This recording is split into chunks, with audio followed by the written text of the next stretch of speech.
The last time Oklahoma State made an appearance in Columbia back in the 2008 season, the Cowboys snapped Missouri's 10-game home winning streak. OSU returned today.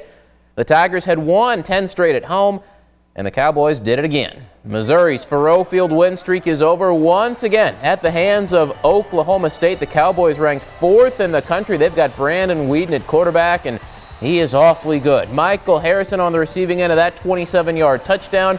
Later in the first quarter, Whedon 8 yards to Justin Blackman, 14-3 OSU. First play of the second quarter, Whedon his 3rd touchdown pass. This one to Joseph Randall, a 13-yarder.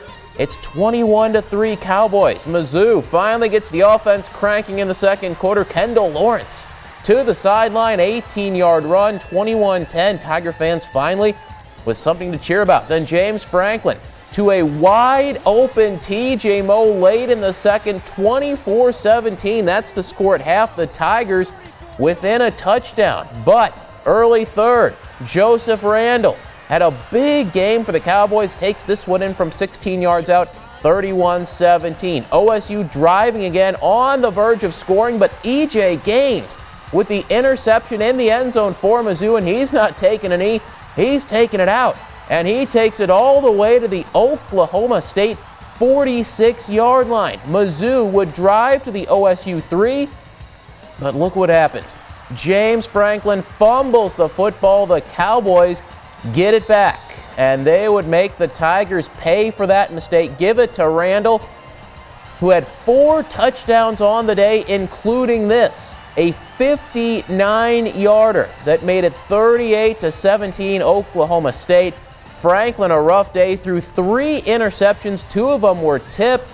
Not a good day. Missouri falls at home 45-24 to OSU.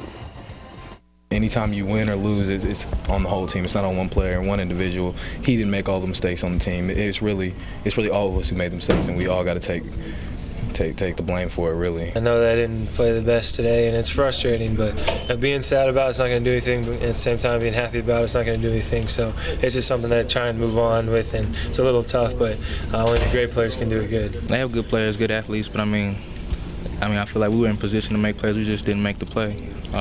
It's been like that for us a little bit this whole season, just not being able to get out the field when we need to. So the Tigers dropped to 3-4 on the year, just 1-3 in the Big 12. For the complete story on today's Tiger loss, go to Leffler's link at connectmidmissouri.com. Mizzou will play at Texas A&M next Saturday, 11 a.m. kickoff in College Station. The Aggies won today 33-17 at Iowa State. Kansas State is 7-0 after beating KU today. Texas Tech, look at that, leading at Oklahoma 24-7. That is late in the second quarter. They started that game late tonight because of a lightning delay. Mike Jones and the Lincoln Blue Tigers back at home this weekend, hosting Emporia State. 7-7 game, final play of the opening quarter. The visiting Hornets take the lead on this touchdown run by Dazor. Horton made it 14-7. Early second quarter, though, the Blue Tigers tie it up. Percy Turner keeps it. 13-yard TD. This game was close through 3 quarters, but Emporia State pulled away in the fourth. They win it 52-23. In Fulton, the Westminster Blue Jays taking on McMurray this afternoon. Huge game for Zane Gower, the Westminster running back. Look at the nice moves. He is going to go 67 yards on this run. Finally tackled at the 3-yard line. But he would score on the very next play. Gower over 200 yards rushing today, 2 touchdowns. Westminster wins it in a rout, 37-6. Missouri S&T and Central Methodist, both winners in football today. More sports when we come back. The Redbirds and Rangers resume the World Series, and boy, are they putting on a show tonight. And a couple of state championships for some local softball teams. We'll show you the highlights after the break. Welcome back. The World Series shifting to the Lone Star State tonight. The Cardinals and Rangers split the first 2 games at Busch Stadium. Both were pitchers' duels. This one is not. Game 3 at Texas. It is 14-6. The Cardinals lead it in the bottom of the 7th inning. The Redbirds had leads of 5-0 in this game. They led 8-3 at one point. It was 8-6 after 5 innings. Cardinals have had 2 4-run innings in this game. Albert Pujols, 2 home runs. He has 5 RBIs on the night. Yadier Molina with 3 runs driven in. Alan Craig, a home run. Cards lead it. It's still not over, though. 14-6 in the 7th. Our Mid-Missouri State softball report, sponsored by St. Elizabeth TV and Appliance. A pair of Mid-Missouri teams played for state titles in Springfield today. The St. Elizabeth Hornets last won a state softball crown in 2002, matched with Jefferson in the Class 1 title game. Aaron Strump, 18 strikeouts in the semifinals yesterday. She had 14 more in the game today, and she even helped out her own cause. Here in the 3rd inning, gets that run in with a hit to center field. She had 2 RBIs. That puts St. E up 1-0 as Savannah Stiles scored. Haven Backs then coming in on this double steal. That puts St. E on top 2-0. Hornets never trailed in this game. Here's the final out on the fly ball to the shortstop. St. E wins the state title in Class 1. 5-2 was the final. This team was just really hungry. They've been one step short the last few years, and they wanted it this year. They worked so hard during practice. Everything I asked, they did, and then some. And even I was going to give them a day off, but no, they wanted to practice, and they were just so hungry for this. And I think that was the intangible. They weren't going to let it slip through their fingers this year. Congratulations to the Lady Hornets. This is their 4th state championship in softball. Centralia looking for a first ever state softball crown. The Lady Panthers taking on Chillicothe for the Class 3 title this evening.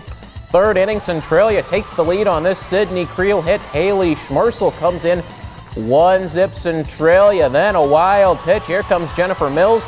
Make it 2-0. Centralia is the Palmyra softball team, which won the Class 2 title, cheering on the Lady Panthers. What a game for Bailey Douglas. 10 strikeouts for Centralia. Took a perfect game into the 7th inning. Chillicothe got a runner on an error, but she gets the strikeout to end it.